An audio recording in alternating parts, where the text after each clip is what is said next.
반갑습니다. 송광입니다. 이 시간은 이제 보살께서 고행을 포기해버리는 부분에 대해서 설명을 드리도록 하겠습니다. 고타마 보살의 고행은 6년 가까이 계속되어졌죠. 그 고행의 그 질은 어느 누구도 흉내낼 수 없는 그러한 처절한 고행으로서 이미 육체도 한계상을 넘어서고 있었다고 볼 수 있습니다. 그러나 이렇게까지 했음에도 해탈의 경계는 나타나지 않고 있었다. 그러면은 출가 이후에 할 수 있는 수행법이라고 하는 것은 기존의 방법을 다 거쳤고 또 그것도 철저하게 실행을 했지만은 해탈의 경계는 나타나지 않았기 때문에 여기에서 바로 고타마 보살께서는 기존의 수행법에 대해서 다시 한번 면밀한 분석을 하게 되는 겁니다. 과연 이것이 옳은 것이냐? 무언가에 잘못이 있는 건 아닌가? 이래서 당신 스스로가 몸소 실천해온 것을 토대로 해서 이것을 분석을 하게 되는데, 우선 요가행이건 고행이건 간에 기존의 수행법이라고 하는 것은 문제의 핵심을 피해가고 있다, 이렇게 이제 볼 수가 있었던 것이죠. 다시 말해서 정해진 어떤 고통이라고 하는 것을 설정해 두고 그 고통을 어떻게 하면 피해갈까, 이 피해가는 입장이었다, 이런 이야기입니다. 고통 자체를 정면으로 해결하는 것이 아니라 고통을 피해가는 방법이었다. 그 다음에 이 또 정해진 업이 있다. 고행 같은 경우는 이제 업과 연관이 되는데, 정해진 업이 있다. 그러면 이 업은 어떻게 되는 것이냐? 여기에서 업 자체를 우선 인정해 두고 그 업에 대해서 없애는 마음 자세, 업을 인정하고 다시 인정한 업을 없애가는, 소멸시키가는 마음 자세로 대립하고 있었다. 그렇게 이제 볼 수 있다고 하겠습니다. 예를 들어서 요가행에서는 고요히 가라앉히면 편안해지는 것이죠. 우리가 명상을 통해서 고요히 가라앉으면 누구나 이건 편안해집니다. 뭔가 막 생각을 하고 이럴 때 여러 가지 불안한 생각이 이제 있게 되는데, 처음에는 뭐 이렇게 가라앉히는 것도 잘 안 되죠. 그런데 어쨌든 그것이 숙달이 돼서 가라앉게 되면은 앉아있는 기간이라든지 아니면 자기가 뭐 걸어다니건 명상을 하는 순간만은 분명히 편안해진단 말이죠. 그러나 이 고요함이 깨어지는 순간, 24시간 계속 고요하면은 편안함이 지속되겠지만 어느 순간인가 깨어지 버리면은 다시 그것은 고통 속으로 다시 떠밀리게 된다는 것이죠. 그러려면 계속 이제 명상으로만 이제 가버려야 되는 그런 이제 되고, 결국 그렇게 한다 할지라도 괴로움의 현실 자체를 해결한 것은 아니다, 피해가고 있다, 이런 입장이 되고, 그 다음에 고행의 측면에서 바라보면은 우선 업을 인정한다 그랬는데, 그 업은 결국 이 몸에 의해서 이루어진다고 봤던 겁니다. 우리의 몸뚱아리는 바로 업 덩어리다. 그렇다면은 업을 소멸시키 가기 위해서는 최대한대로 이 몸뚱아리를 결국 고행으로 몰고 가야 된다는 것이죠. 한계 상황으로 계속 설정해서 그 한계를 넘어서면 다음 한계 상황을 설정하고 또 넘어가고, 이러면서 육체에 대한 가해지는 그 고행만큼, 고통만큼 업은 녹아진다고 봤던 겁니다. 바로 이러한 설은 어떤 현상이 될까? 단계를 넘어서면서 육체가 남아있는 한 끊임없이 계속되는 겁니다. 결론적으로 이야기하면은 이 업설에 의해서 육체에 대한 고통으로서 소멸시킨다 하는 것은 결국은 뭡니까? 몸이 소멸되기 전에는 끝나지 않는다는 거죠. 그렇기 때문에 결국 생천이 되는 겁니다. 금생에는 안 되고 다음 생에 뛰어난 어떤 복덕을 갖춘 뭐 하늘 세계로 간다든지 이렇게 이제 되어지는 거예요. 금생에 내가 깨달음을 이루고 금생에 내가 해탈하고, 이거는 불가능하다, 그 방법에 있어서는. 그렇기 때문에 이러한 방법 가지고는 될 수가 없다. 뭐 죽을 때까지 고행만 하다 끝나버린다 이런 이야기죠. 계속 고행을 가중시키면서 고타마 보살께서는 당시의 기존의 수행체계 속에 뛰어든 것이죠. 처음에는 어차피 그 정해져 있는 기존의 수행의 틀 속에 뛰어들 수밖에 없었을 겁니다. 왜냐하면 그 수행의 틀이라고 하는 것이 원체 확고부동한 그러한 자리에 있었기 때문에 그러한 수행 관행을 따라갈 수밖에 없었다고 보여집니다. 물론 목적 자체는 생천이나 이런 것이 아니라 뭐 복을 받겠다 이런 것이 아니라 해탈 열반이죠. 그래서 그 방법을 이제 취해서 나아가는데 6년의 세월이 흐른 뒤에도 자신이 이제까지 밟아왔던 그러한 전통적이고 또 일반적인 이 수행법이 해탈 열반을 이루기 위한 수단으로서의 그 수행법이 결국 목적을 넘어서고 있었다. 목적은 해탈 열반인데 수단인 고행 자체가 더 중시되어 버리는 이런 입장이 되었다. 그런 이야기죠. 그래서 이게 이제 본말이 전도되었다는 건데 중요한 것이 이렇게 드러나야 되는데 중요한 것을 드러내기 위해서 취했던 방식이 오히려 더 앞서버리는 이러한 이제 입장이 되어진 겁니다. 그래서 깨달음이라고 하는 것은 뒤로 밀려버렸다. 해탈은 저 어딘가로 뒤로 밀려버렸다 이런 이야기죠. 경전에서 서술하고 있는 고타마 보살의 생각을 한번 따라가 보면은 이것을 이제 쉽게 알 수 있습니다. 우선 방광대장엄경에 서술되고 있는 것을 요약해 보면은 나는 가장 어려운 고행을 능히 행하였지만 깨달음을 얻을 수가 없었다. 수행자가 도를 구할 때 몸과 마음을 괴롭혀서 고통을 받는 이러한 고행은 다만 스스로를 괴롭힐 뿐이요 이익이 없는 줄을 알았도다. 고행은 결코 깨달음의 씨앗이 되지 못한다. 그 다음에 이제 푸타차리타 쪽을 보면은 이렇습니다. 어느새 6년이 거의 차려하였나니 나고 죽는 괴로움 두려워하여 바른 깨침의 인을 오로지 구하였네. 스스로 생각하되 이런 고행으로 인해서 욕망을 떠나 고요한 지혜가 생기는 것이 아니다. 내 옛날 왕궁의 잠부나무 아래서 연부나무, 잠부나무 같은 말입니다.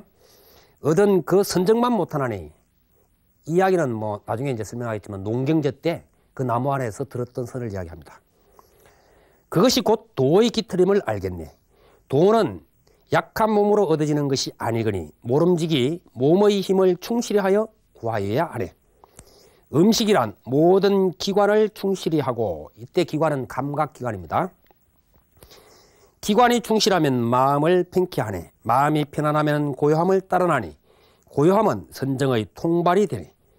선정으로 말미암아 성스러운 법을 알고 법의 힘은 얻기 어려운 정각을 얻게 되나니 그러므로 고요함은 늙음 죽음을 떠나고 모든 번뇌를 여의는 으뜸가는 것이네.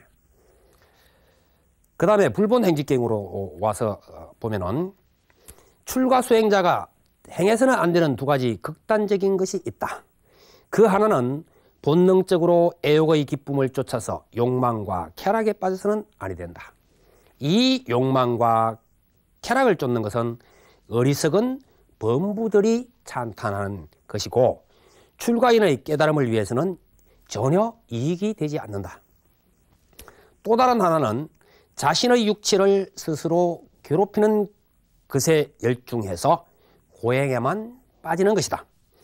이 방법은 몸과 마음이 모두 고통스럽기만 할 뿐이다. 이 두 가지는 스스로의 이익을 얻지도 못할 뿐더러 이로움을 주지 못하는 것이므로 반드시 버려야 한다.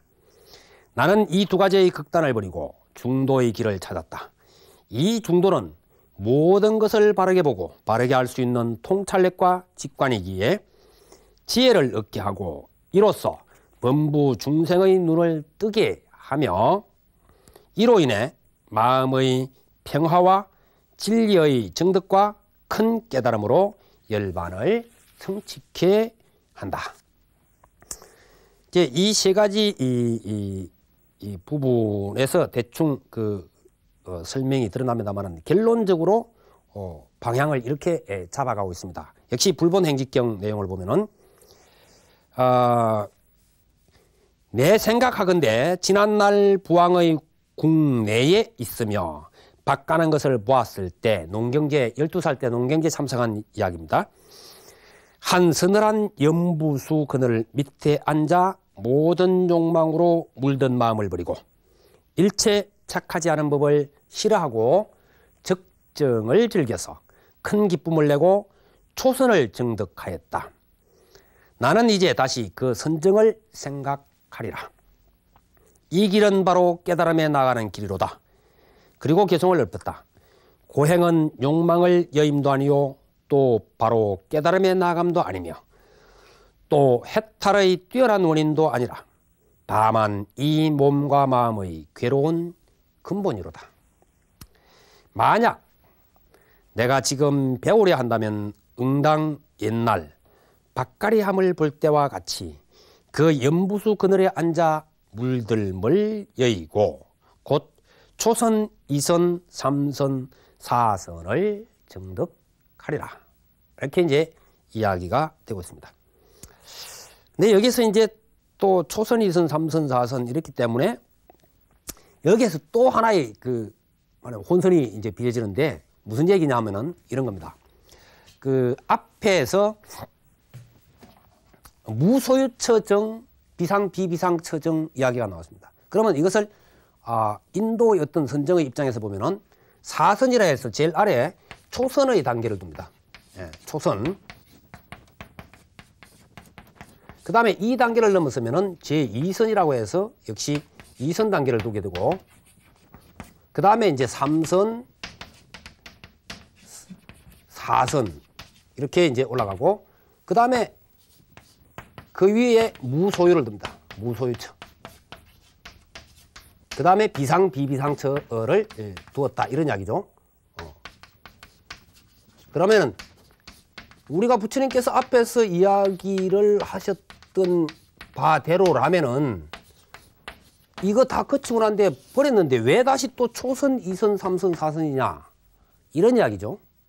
이거 뭔가 좀 어긋나고 있는 거 아니냐. 경계를 보다 보면 그런 내용들이 나오죠. 분명히 나옵니다. 그렇다면은 이건 도대체 무슨 얘기냐 이런 이야기입니다. 여기에서 무소유처나 비상, 비비상천 또 초선, 2선, 3선, 4선 이런 것을 이야기할 때 어떤 입장에서 봐야 되느냐. 굉장히 이게 애매합니다. 애매하고 어떤 경우에는 참 혼선이 빚어지기도 많이 합니다. 그러나 여기에서는 어떤 수행의 방법에서 우리가 생각해 볼 때 이런 단계를 나중에 다 이제 거쳐야 된다는 또 이론이 성립되어지는데 그건 무슨 얘기냐면은 무소유처나 비상, 비비상처는 결국은 그 자체 목적과 같다.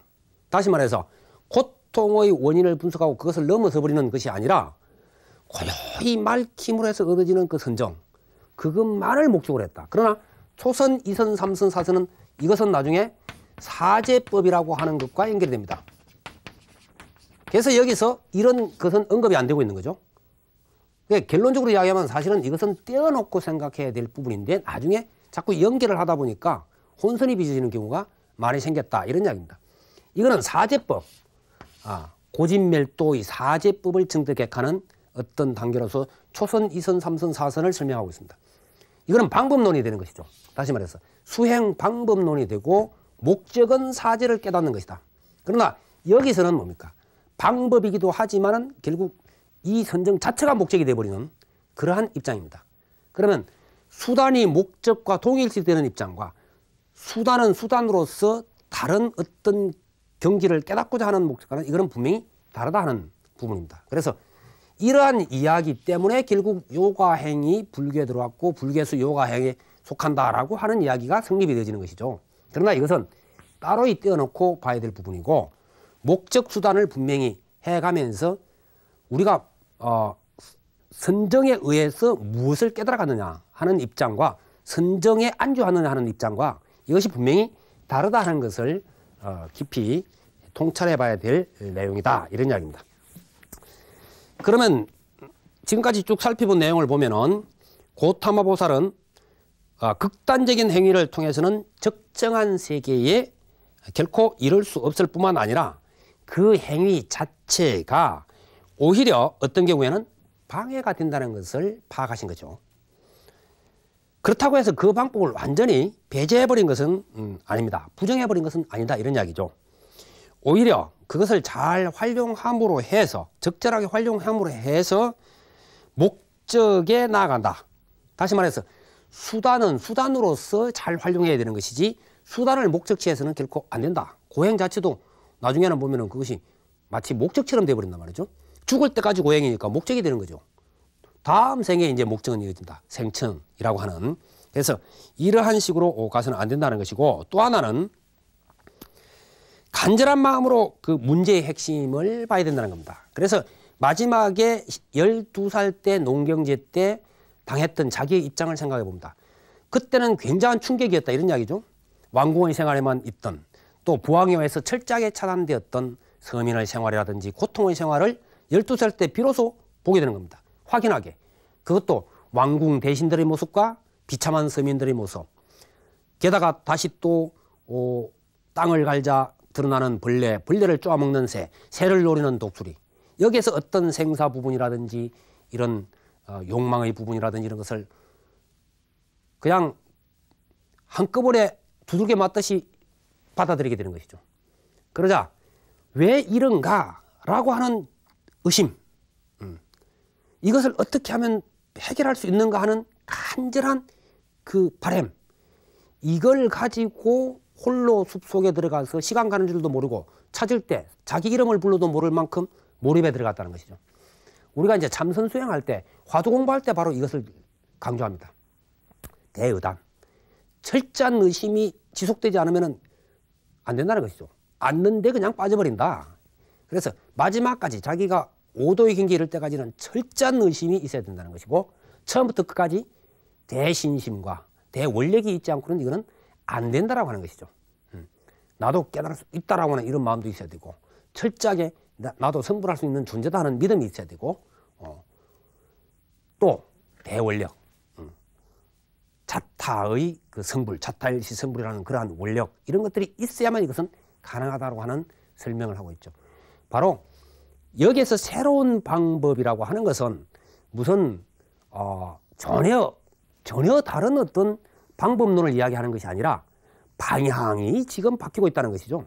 그 방향에 대해서는 다음 시간에 제가 설명을 드릴까 합니다. 여러분 성불하십시오.